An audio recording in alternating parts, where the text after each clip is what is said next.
DISE पर उपस्थित सभी महानुभाव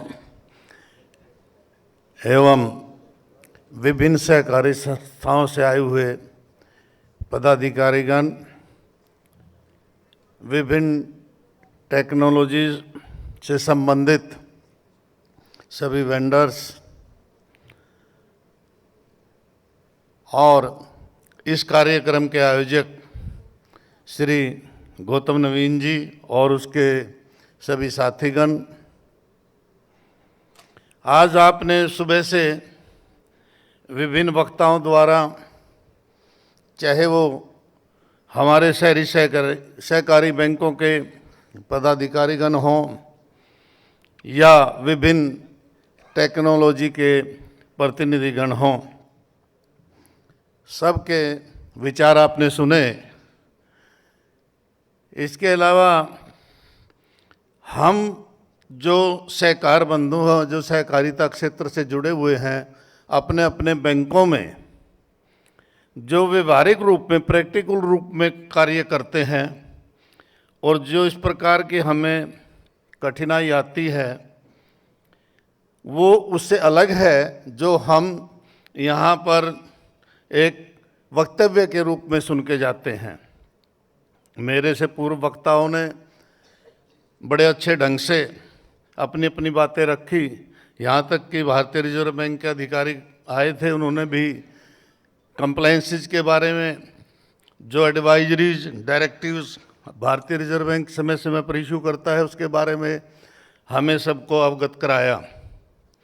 इस प्रकार के आयोजन करने का क्या मुख्य उद्देश्य है, मैं उन बातों को जो पहले हो चुकी है नहीं दोहराऊंगा, पर इतना अवश्य कहूँगा, इस प्रकार के जो कार्यक्रम आयोजित किया जाते हैं उसके क्या लाभ हैं और इसमें हमें पार्टिसिपेट करने का फ़ायदा क्या होता है।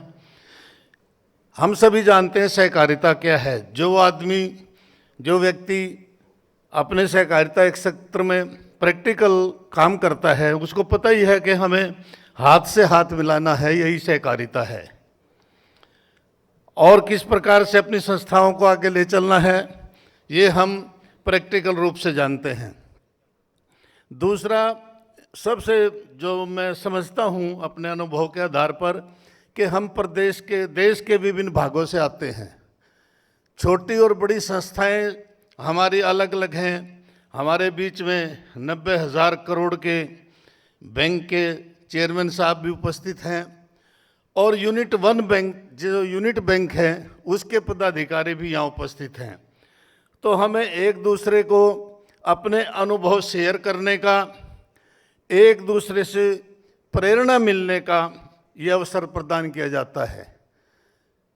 जहाँ हमारी कार्यप्रणाली का संबंध है, उसके अतिरिक्त विभिन्न प्रकार की जो टेक्नोलॉजी या विभिन्न वेंडर्स यहाँ पर उपस्थित हैं, एग्जीबिशन है, वो हम देखते हैं और उनको हम सुनते हैं, तो हमें उससे प्रेरणा मिलती है अपनी संस्थाओं को किस प्रकार से आगे बढ़ाया जाए, उनको कैसे हमें उन्नति की तरफ ले जाया जाए, ऐसी हमें सोच उत्पन्न होती है।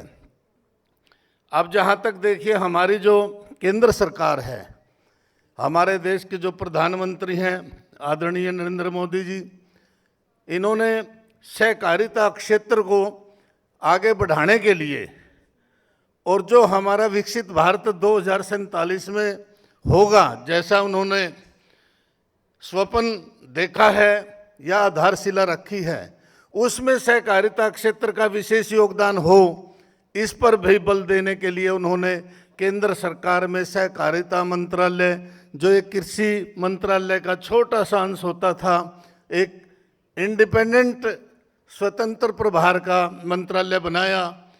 और मंत्री भी अमित भाई शाह जी को, जो गृह मंत्री हैं, उनको बनाया गया ताकि उनको सहकारिता क्षेत्र का विशेष ज्ञान है। और जब से वो सहकारिता मंत्री केंद्र सरकार में बने हैं, हालांकि सहकारिता क्षेत्र राज्यों से अधिकतर संबंधित होता है, परंतु फिर भी केंद्र सरकार में हमारे केंद्रीय एवं सहकारिता मंत्री ने जिस प्रकार से 3-4 बार हमारी पर्सनली नेफकब का निदेशक होने के नाते उनसे बैठक हुई है, उन्होंने multi state cooperative societies act में विशेष सुधार किया, एक्ट में अमेंडमेंट की। उसके अलावा सारे भारतवर्ष में पैक्स के बायलॉज समान रूप से करने के व्यापक कदम उठाए और हमारे अर्बन कोऑपरेटिव बैंकों में बहुत सी ऐसी कमियां थी या हमारी समस्याएं थी, उनको भारतीय रिजर्व बैंक से निराकरण करने के लिए व्यापक कदम उठाए। वो आप हम सबके सामने हैं। तो मेरा कहने का भाव ये है कि हमारी केंद्र सरकार सहकारिता क्षेत्र को आगे बढ़ाने के लिए भरसक प्रयत्न कर रही है और हमें इस अवसर का लाभ उठाना चाहिए। हमारे प्रधानमंत्री जी चाहते हैं कि विकसित भारत में सहकारिता क्षेत्र का विशेष योगदान है। सहकारिता क्षेत्र एक ऐसा क्षेत्र है जिसमें नीचे से नीचे तबके का व्यक्ति जुड़ जाता है और उसको सहकारिता संस्थाओं का उसको लाभ मिलता है। इस प्रकार से केंद्र सरकार जो हमें आगे बढ़ने के लिए प्रयासरत है, उन्होंने एक और काम किया सबसे बड़ा कि अम्ब्रेला ऑर्गेनाइजेशन का गठन किया।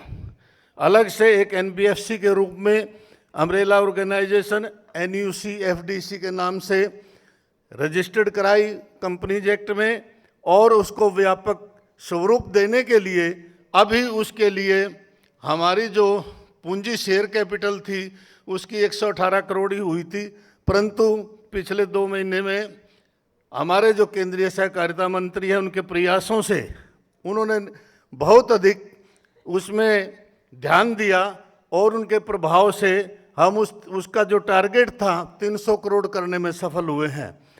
और जब हमने मीटिंग अटेंड की तो उनका सपना देखिए, उन्होंने कहा कि मैं चाहता हूं कि अर्बन कोऑपरेटिव बैंकों में एक ही सॉफ्टवेयर हो, सभी अर्बन बैंकों में एक प्रकार का सॉफ्टवेयर हो और किसी को इस प्रकार की समस्या नहीं आनी चाहिए। इस बात पर उन्होंने बल दिया।